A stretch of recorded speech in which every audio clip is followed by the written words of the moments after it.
आपके सामने फिर हाजिर हूँ आपके अपने चैनल फिजिक्स प्लैनेट में। तो आज हम लोग आ चुके हैं नेक्स्ट लेक्चर को लेकर के, और लास्ट टाइम हम लोगों ने गॉस थ्योरम के एप्लीकेशन को स्टार्ट कर दिया था। तो गॉस थ्योरम आपको पता ही होगा, गॉस प्रमेय क्या होता है। तो गॉस प्रमेय को लेकर के हमने एक एप्लीकेशन देखा था जिसमें हमने एक किसी इनफाइनाइटेसिमल मतलब अनंत विस्तार के आवेशित रॉड के निकट किसी बिंदु पर इलेक्ट्रिक फील्ड की इंटेंसिटी फाइंड आउट करी थी, मतलब वैद्युत क्षेत्र की तीव्रता निकाल रखी थी। आज हम लोग डिस्कस करेंगे उसके आगे दूसरे कॉन्सेप्ट के बारे में, दूसरे एप्लीकेशन के बारे में, और वहां पे बात होने वाली है किसी अनंत विस्तार के आवेशित चालक शीट, किसी अनंत विस्तार के अचालक शीट। ठीक है, चालक शीट जो है आपको करनी है, लेकिन उसको हम लोग आगे करेंगे, डोंट वरी अबाउट इट। अगर हम किसी अनंत विस्तार के अचालक शीट को, अचालक मतलब होता है जिसमें आवेश आगे पीछे नहीं चल सकते, जो जहां है वहीं रहेंगे। तो अनंत विस्तार के किसी अचालक चादर के ऊपर आवेश होने के कारण उसके निकट किसी बिंदु पर वैद्युत क्षेत्र की तीव्रता, यह आपकी टॉपिक। आइए डिस्कस करते हैं कैसे हम लोग टॉपिक को करें। किसी अनंत विस्तार की आवेशित अचालक शीट, शीट मतलब होता है चादर, शीट के निकट वैद्युत क्षेत्र की तीव्रता, राइट। तो ये हो गया आपका टॉपिक। तो पहले तो सबसे इंपॉर्टेंट ये है कि आपको टॉपिक के बारे में तो इंफॉर्मेशन होनी चाहिए। आप किसके बारे में बात कर रहे हैं? आप बात कर रहे हैं charge non conducting sheet, right. Charge non conducting sheet, और कैसा है? अनंत विस्तार का। तो पहली बात तो ये दिमाग में रखनी पड़ेगी कि अनंत विस्तार का मतलब क्या। अनंत विस्तार का मतलब चार्ज, ये जो शीट है बहुत बड़ी है, और बहुत बड़ी होने से ये फायदा मिलता है जो भी चार्ज होगा केवल एक ही सरफेस पे होगा, दूसरी जगह पे नहीं होने वाला। इस बात को ध्यान में रखना है आपको, ठीक है। अचालक का मतलब होता है कि जो भी चार्ज होंगे वो जहां पर अगर एक समान रूप से फैले हैं तो इधर उधर नहीं जाएंगे, ट्रांसफर नहीं होंगे, वहीं पर रहने वाले। तो किसी अनंत विस्तार का मतलब समझ में आया कि चार्ज केवल एक ही सरफेस पे होंगे, उसका दूसरा फेस फ्री होगा। जैसे बात समझिएगा कि मेरे पास ये एक शीट है, मान लेते हैं कि ये मेरे पास ये जो हैंड है, मेरा जो पाम है, हथेली है, वो एक शीट है। तो ये बहुत बड़ी हथेली अगर होगी तो इस पर जो चार्ज होगा वो केवल एक ही सरफेस पे होगा, दूसरे सरफेस पर नहीं होगा। मतलब केवल एक ही चार्ज सरफेस एक्टिव है, दूसरा वाला अनएक्टिव है। यहाँ पे चार्ज है, अब इसके वजह से जो इफेक्ट होने वाला है वो लेफ्ट भी होगा, राइट भी होगा, क्योंकि चार्ज से लाइंस जो है वो चारों तरफ निकलती है ना। तो यहाँ से चार्ज का इफेक्ट इस साइड भी होगा, चार्ज से इफेक्ट इस साइड भी होगा। बात क्लियर करिएगा। जरा सोचिए कि आप किसी कंघे में जब बाल को रगड़ देते हो तो ऐसा होता क्या है कि कंघे पे चार्ज आ जाता है। जब उसको लेकर के चाहे पलट करके लेके जाओ उस टुकड़े के पास, वो तो अट्रैक्ट करेगा ही। इसका मतलब कि चार्ज एक साइड हो चाहे दूसरे साइड हो, इसका इफेक्ट तो पड़ने वाला है, राइट। तो यहाँ पर भी वही कहानी है। तो पहले हम लोग देख लेते हैं कि किस तरीके का शीट दिखता है बच्चों, ठीक है। तो ये हमारे पास एक इनफाइनाइटेसिमल मतलब अनंत विस्तार का शीट है, राइट। और ये अनंत विस्तार का शीट है, इसीलिए देखिए ऊपर जिगजैग दिखा है। अब हमने यहाँ पे चार्ज दे रखा है, इसको यूनिफॉर्म चार्ज डिस्ट्रीब्यूशन मतलब एक समान आवेश वितरण, जो कि आपने पढ़ा होगा। ये लीजिए चार्ज हमने इस पर ये फैला दिया है यूनिफॉर्मली, राइट। अब इस आवेशित अनंत विस्तार के अचालक शीट के निकट ये कोई पॉइंट ले लेते हैं जहां पर हमें वैद्युत क्षेत्र की तीव्रता ज्ञात करनी है। कितनी दूरी पर निकालनी है? तो suppose that this is the at small r distance, मतलब इस आवेशित चादर के निकट स्मॉल r दूरी पर कोई बिंदु P है जहां पर हमें वैद्युत क्षेत्र की तीव्रता निकालनी है। आपको याद होगा कि लास्ट टाइम मैंने बताया गॉस के अनुसार काम कर रहे हो आप ना। तो गॉस के अनुसार काम करते समय ध्यान में रखेंगे कि जिस भी पॉइंट पे आपको इलेक्ट्रिक फील्ड निकालना है उस पॉइंट पर पहले आपको एक गॉसियन रीजन लेना होगा, और गॉसियन रीजन भी कैसा होना चाहिए? सिमेट्रिक होना चाहिए, राइट। तो आइए कोशिश करते हैं, ये लीजिए एक सिमेट्रिक रीजन खींचने की कोशिश करते हैं। तो यहाँ से हमें जैसा आइडिया लग रहा है तो हम इस पॉइंट से एक सिमेट्रिक रीजन लेने जा रहे हैं, और ये सिमेट्रिक रीजन ये होने वाला है सिलेंड्रिकल रीजन, राइट। मतलब बेलनाकार सरफेस होने वाला है। बेलनाकार के पीछे क्या रहस्य है उसको भी थोड़ा समझेंगे, डोंट वरी। तो ये हमने बेलनाकार रीजन ले लिया, और ये कहां से इसके दोनों ओर से होकर जा रहा है, मतलब इसका लेफ्ट साइड से होकर जा रहा है, राइट साइड से होकर जा रहा है। तो ये जो रीजन है काल्पनिक पृष्ठ है, काल्पनिक गॉसियन पृष्ठ है, जो कि इस पृष्ठ के दोनों साइड ऐसे बना लिया गया है, कुछ इधर से ऐसे, जो कि बीच में से होकर गया है, तो ये बीच में से होकर जा रहा है, इसलिए हमने यहाँ पे डॉट डॉट दिखा दिया है। जो रीजन इसका होगा वही रीजन इसका होगा, वही रीजन, मतलब तीनों रीजन का एरिया सेम होने वाला है, मतलब एरिया, एरिया और एरिया, राइट। तो ये देखिए, इसको कहते हैं अनुप्रस्थ पृष्ठ का क्षेत्रफल। तो इस रीजन का अनुप्रस्थ पृष्ठ का क्षेत्रफल जो होने वाला है वो सेम होने वाला है, राइट। तो ये हो गया हमारा तीनों बराबर। अब थोड़ा समझते हैं कि होने क्या वाला। यहाँ से यहाँ की दूरी और यहाँ से यहाँ की दूरी बराबर दूरी पर हमने एक सिलेंड्रिकल रीजन ले लिया। हम चाहें तो घनाभ भी ले सकते हैं। घनाभ मतलब यहाँ तक, यहाँ से यहाँ तक की दूरी और यहाँ से यहाँ तक की दूरी वो भी समान दे देगा। लेकिन इसके अलावा आप गोला नहीं ले सकते। गोला क्यों नहीं ले सकते? गोला अगर लोगे ना तो गोला में यहाँ से यहाँ की दूरी मिलेगी समान, लेकिन इसके ऊपर जाओगे ना तो इससे ऊपर जाने पर ये कुछ इस तरीके से मिलेगा, इसके ऊपर जाने पर ये पास मिलेगा और ये दूर मिल रहा था। हम चाहते हैं कि इस शीट के अगर इस पॉइंट पर बात करो तो ये पूरा वर्टिकल पॉइंट के बारे में बात हो जाए। तो पूरे वर्टिकल पॉइंट के लिए जरूरी है कि गॉसियन रीजन के अंदर होना। तो इसीलिए हम चाह रहे थे कि ऐसा रीजन हो कि इस पॉइंट पर पूरे इलेक्ट्रिक फील्ड की कहानी हमको पता चल जाए, और सिमिलरली इस चार्ज के इधर भी पूरे वर्टिकल लाइन पर हमें इलेक्ट्रिक फील्ड पता चल जाए। इसके लिए जरूरी है कि आप क्या लें, बेलनाकार लें या फिर घनाभ लें, दोनों से काम चल सकता है। कुछ बुकों में घनाभ ले रखा होगा, चलेगा, उससे भी कोई दिक्कत नहीं। तो यहाँ पे बेलनाकार पृष्ठ आपको देखने को मिला। ये बेलनाकार पृष्ठ में कितने अलग अलग पृष्ठ होते हैं याद है ना? 3 अलग अलग पृष्ठ होते हैं। कौन कौन से 3 अलग अलग पृष्ठ बच्चों याद करो? तो ये वो अलग अलग पृष्ठ देखिए, एक तो ये वाला पृष्ठ दिख रहा है, इसको हमने कह दिया अनुप्रस्थ पृष्ठ। और आपको पता होगा ना कि एरिया वेक्टर का डायरेक्शन कैसा होता है? पृष्ठ के परपेंडिकुलर लीजिए, ये हो गया पृष्ठ के परपेंडिकुलर नॉर्मली। अब अगर मैं बात करूं इलेक्ट्रिक फील्ड, क्योंकि ये प्लस है तो लाइंस इस तरीके से इफेक्ट डालेंगी बाहर की ओर रेडियली। तो ये लीजिए, ये भी हो गया बाहर की ओर इफेक्टिवली रेडियली बाहर की ओर। तो ये इलेक्ट्रिक फील्ड की दिशा हो गई, ये एरिया वेक्टर मतलब कि क्षेत्रफल सदिश की दिशा हो गई। आइए ऊपर थोड़ा सा आते हैं, मतलब वक्र पृष्ठ पर आते हैं। यहाँ पर अगर मैं छोटा सा कोई रीजन ले लूं तो इसका एरिया वेक्टर कहाँ होगा? इसका, तो इसका एरिया वेक्टर ऊपर होगा ना। तो ये बच्चों हमारा डीए हो गया परपेंडिकुलर पृष्ठ के, राइट। ये पृष्ठ हो गया, ये पृष्ठ हो गया इस पृष्ठ के नॉर्मल। अब बताइए कि ये पॉजिटिव है ना, पॉजिटिव की वजह से इलेक्ट्रिक फील्ड का डायरेक्शन तो हमेशा रेडियली बाहर की ओर ही होगा। तो लीजिए ये इलेक्ट्रिक फील्ड का डायरेक्शन लीजिए, ये लीजिए। तो इलेक्ट्रिक फील्ड और एरिया वेक्टर तो एक दूसरे के साथ 90 डिग्री पे आ गए, राइट। ये चीजें यहाँ न लेकर के अगर आप यहाँ लिए होते तो कहानी वही होती, एरिया वेक्टर नीचे दिखाते आप और इलेक्ट्रिक फील्ड बाहर की ओर दिखाते, राइट। ये कहानी आप यहाँ लीजिए, नीचे लीजिए, ऊपर लीजिए, नीचे, उस पूरे वक्र पृष्ठ पे कहीं भी लीजिए, आपको इलेक्ट्रिक फील्ड और एरिया वेक्टर हमेशा 90 डिग्री ही बनाता हुआ दिखेगा। ये P याद रखिएगा, ये P किससे एसोसिएटेड है? इस पॉइंट से जहां पे हमें इलेक्ट्रिक फील्ड निकालनी थी। इस पर आपने छोटा सा डीए और ले लिया, और इसका एरिया वेक्टर बच्चों कहाँ होगा? ऑफ कोर्स नॉर्मली बाहर की ओर बताया भी था। और ये प्लस है ना, प्लस से इलेक्ट्रिक फील्ड की लाइंस कहाँ? बाहर की ओर ही ड्रॉ होंगी। तो लीजिए ना, बाहर की ओर मैंने ड्रॉ कर दिया। तो ये इलेक्ट्रिक फील्ड बाहर की ओर आपने ड्रॉ कर दिया और एरिया वेक्टर भी बाहर की ओर ड्रॉ कर दिया, दोनों ड्रॉ कर दिया। अब आइए फटाफट से इस कहानी का स्टेटमेंट तैयार कर लेते हैं, ठीक है। किसी अनंत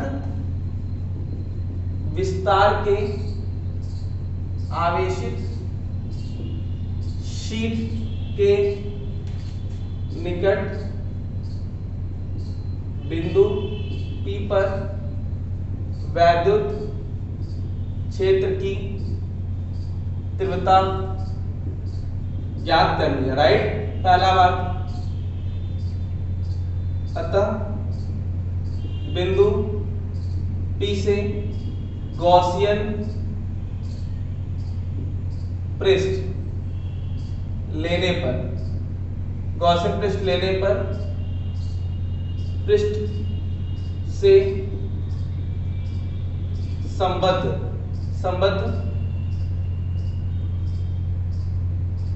कुल वैद्युत फ्लक्स, कुल वैद्युत फ्लक्स कैसे निकालोगे? कुल वैद्युत फ्लक्स तो phi = phi1 + phi2 + phi3।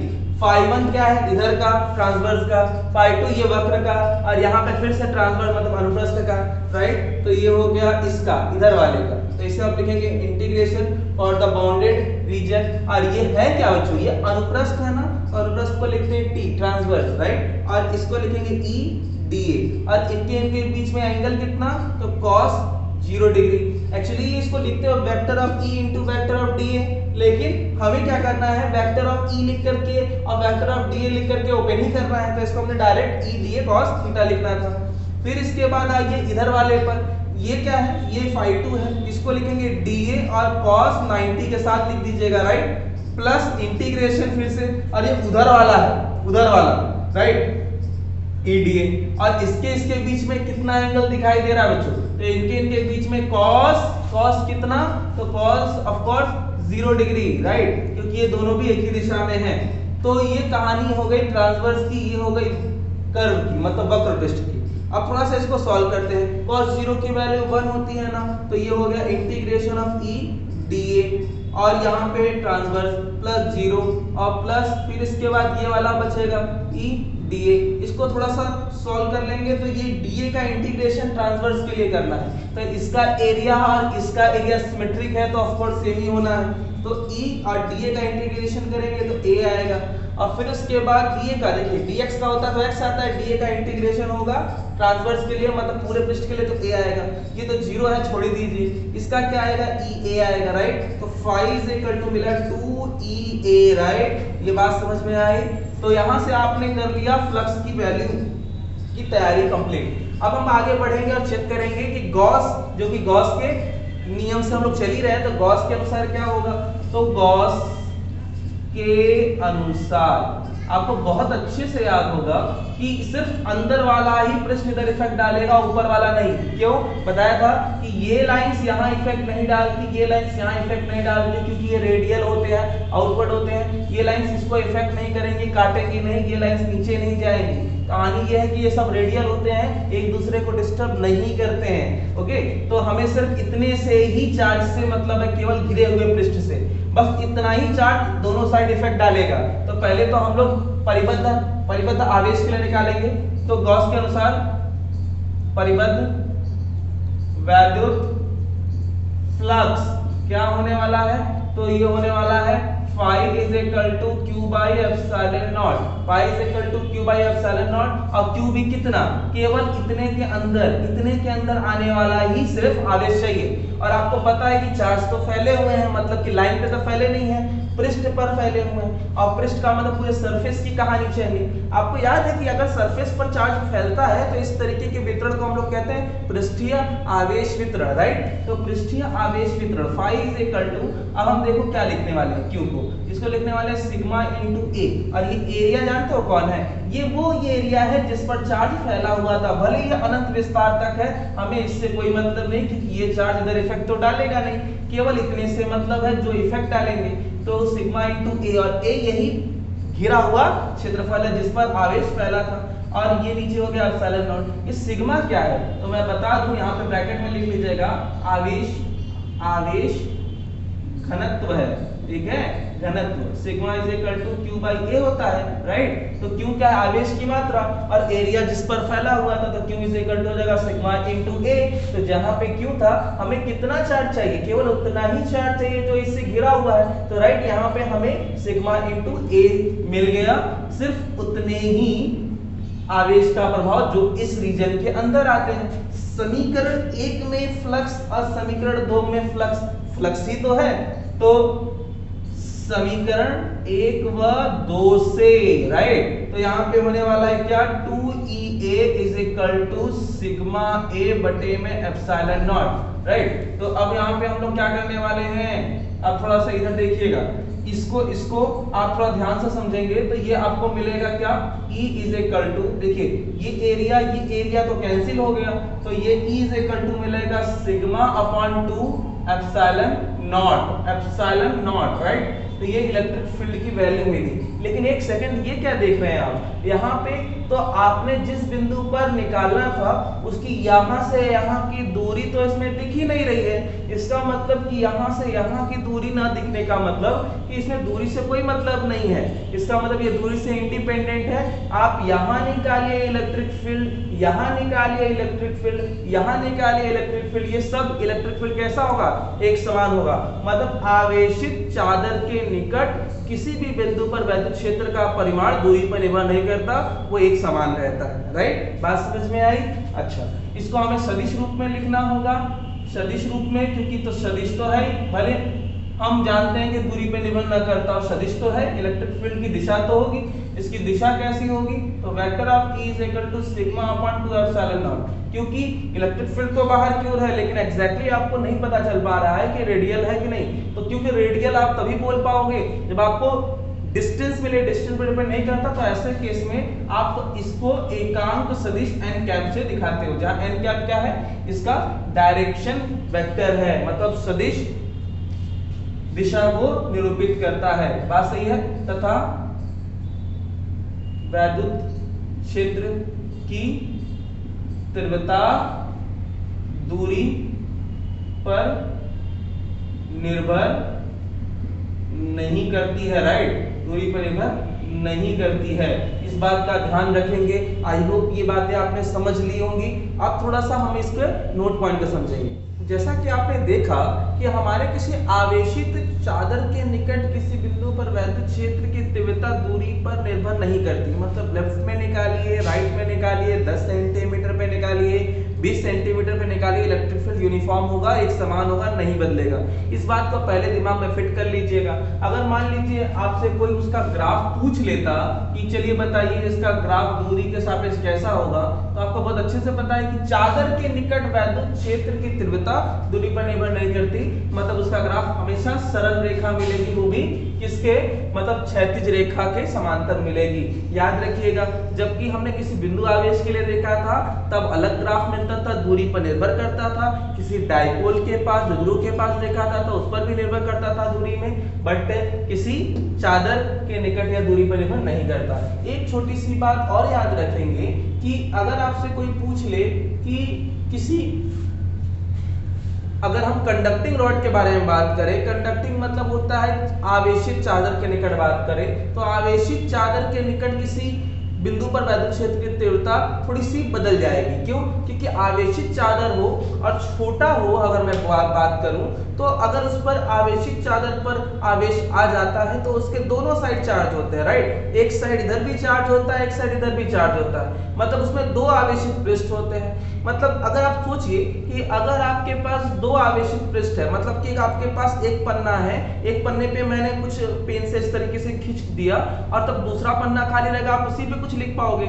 लेकिन अगर मैं आपको एकदम व्हाइट पेज दे दूं, व्हाइट एक पन्ना दे दूं, तो एक पन्ने पर दो पृष्ठ होते हैं, आप दोनों पर लिख सकते हो। राइट, तो दोनों का इस्तेमाल कर सकते हैं। वैसे ही होता है कंडक्टिंग रॉड के साथ। कंडक्टिंग मतलब चालक, धातु का, तो धातु पर एक तरफ चार्ज होगा ना तो दूसरी तरफ भी चार्ज पहुंच जाएगा। अब जब दोनों तरफ चार्ज होंगे तो दोनों तरफ चार्ज का इफेक्ट दोनों तरफ पहुंचेगा, मतलब इसका भी इधर इफेक्ट पहुंचेगा, पीछे वाले का भी इधर इफेक्ट पहुंचेगा, इसका भी इधर इफेक्ट पहुंचेगा, इधर वाले का भी इधर इफेक्ट, मतलब दोनों तरफ के जो चार्ज सरफेस है दोनों एक्टिव होंगे।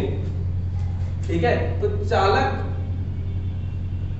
के दो पृष्ठों के कारण वैद्युत क्षेत्र की तीव्रता, राइट, तो ये क्या हो जाएगा, ध्यान दीजिएगा, एक के सरफेस के वजह से वैद्युत क्षेत्र की तीव्रता आपको पता ही है, दो सरफेस के वजह से दो बारी लिख दीजिएगा, sigma upon 2 epsilon not, sigma upon 2 epsilon not. Right, दो बारी। अब दो बारी है तो दोनों एक ही दिशा में, क्योंकि सब दोनों का नेचर तो सेम ही होता है ना, तो ये दोनों देखिए ध्यान से कि ऐड हो जाएंगे, तो 1/2 1/2। राइट, दोनों को एल्सियम लेकर जोड़िएगा, आपको मिलेगा सिग्मा अपॉन एप्सिलॉन नॉट। ये आपको मिला तब, ये मिला आपको तब जब आपको बोला जाए कि किसी आवेशित चादर के निकट बताइए वैद्युत क्षेत्र की तीव्रता। लीजिए, इसको भी मैंने बॉक्स कर दिया, तो किसी चालक के निकट वैद्युत क्षेत्र की तीव्रता ये, और अचालक के निकट भी मैंने बता दिया है, याद रखिएगा। और ये ग्राफ आप किसी आवेशित या चादर के निकट वैद्युत क्षेत्र की तीव्रता के लिए ग्राफ भी याद रखेंगे।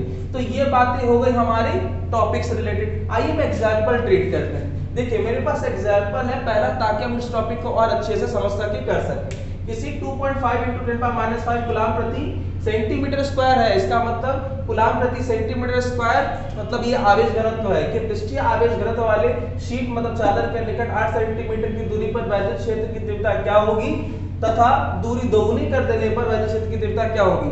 समझ लीजिए, पहले 8 सेंटीमीटर की दूरी पर पूछा जा रहा है, फिर उसकी दूरी बढ़ा दी गई है, तब पूछा जा रहा है। कॉन्सेप्ट सिंपल सा है, पृष्ठीय घनत्व दे रखा है आपको और आपसे वैद्युत क्षेत्र पूछा जा रहा है। तो पहला काम तो ये करें कि आपको आवेशित शीट के निकट निकालना। शीट मतलब जो चीजें दे रखी है उसको तो पहले काम करिए, लिख लीजिए। इसको सिग्मा से दिखाते हैं। 2.5 × 10⁵ कूलाम प्रति सेंटीमीटर स्क्वायर है। तो सेंटीमीटर स्क्वायर तो होना नहीं चाहिए, मीटर स्क्वायर होना चाहिए। तो पहले तो हम इसको चेंज करने की कोशिश करेंगे।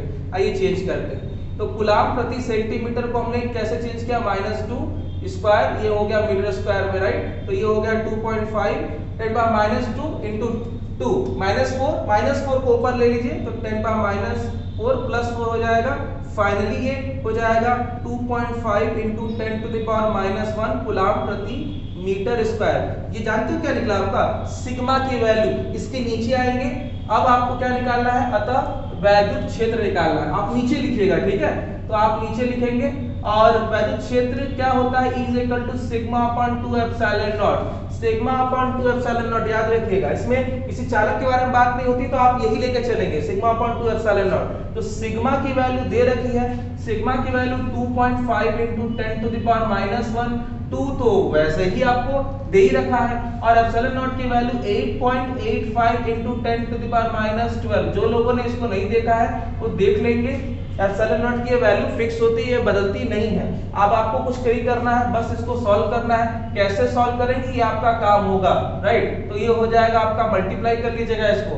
हम चाहेंगे कि आप इसको पहले अच्छे से 70.7 मल्टीप्लाई करके सॉल्व करना सीखे। -1 ऊपर लेके जाएंगे, +12 हो जाएगा। सॉल्व करके आप इसका आंसर मुझे बताएंगे, राइट। ये सॉल्व कर लीजिएगा, एक लाइन आपका होमवर्क रहेगा। इसके बाद अगर आपसे पूछा जाए इसके नीचे, और इसके नीचे हम आएंगे और सेकंड पार्ट में पूछा गया दूरी दोगुनी करने पर क्या प्रभाव पड़ेगा, तो आपको लिखना होगा दूरी पर यह निर्भर नहीं करता, दूरी पर निर्भर नहीं करता, अतः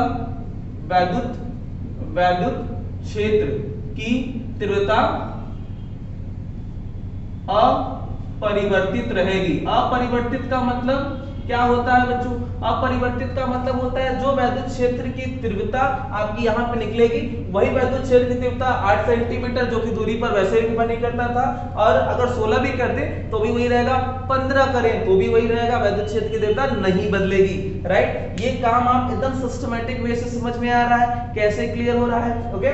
अब हम लोग देखेंगे एग्जाम्पल नंबर 2 में। तो एग्जाम्पल नंबर 2 में सिंपल सी कहानी है, क्या दे रखा है आपको, दे रखा है आवेशित शीट के निकट वैद्युत क्षेत्र का मान दे रखा है, और इस बारी वैद्युत क्षेत्र देख करके आपसे पूछा क्या है, पहला 2 क्वेश्चन है इसमें। पहला है चालक का पृष्ठीय आवेश घनत्व निकालना है, राइट। तो पहले तो आप ये लिख लीजिए कि दे क्या रखा है, दे रखा है 5 × 10⁴ न्यूटन पर कूलाम दे रखा है, और क्या दे रखा है बच्चों, और यहाँ पर आपको कुछ भी नहीं दिया है, आपको करना है तो आपको E = पता ही है σ/2ε0 होता है। यहाँ से सिग्मा की वैल्यू निकालना होगा तो 2ε0 × E कर दीजिएगा, 2ε0 और E सबका मान रख के मल्टीप्लाई करिए, सिग्मा की वैल्यू आ जाएगी। पहला काम कर लीजिएगा बच्चों। जब दूसरा काम करने जाएंगे तो मैं बताऊं कि जो लोगों ने इसके पहले वाला लेक्चर देखा होगा उनको याद होगा कि सिग्मा बराबर हमने बताया था Q/A।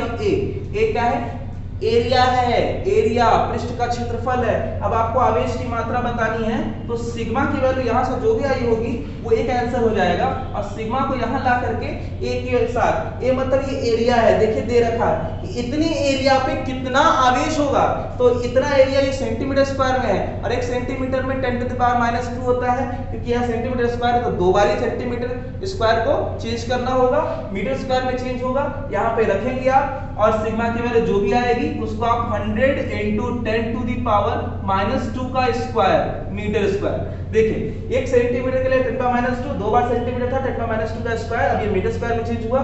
जो भी सिग्मा की वैल्यू यहाँ पे आई होगी इधर रख के मल्टीप्लाई करिएगा, अब इसका मान आ जाएगा। आई होप ये बातें क्लियर हो गई होंगी। ये क्लियर तभी होंगी अच्छे से जब आप इसको खुद से करेंगे, ट्राई करेंगे, सॉल्व करेंगे और मुझे सेट करेंगे, तब आप इसको चेक करके आपको जरूर कंफर्मेशन दे देंगे। अब करिए आप अगले लेक्चर का वेट, अगले लेक्चर में हम लोग मिलेंगे, तब तक के लिए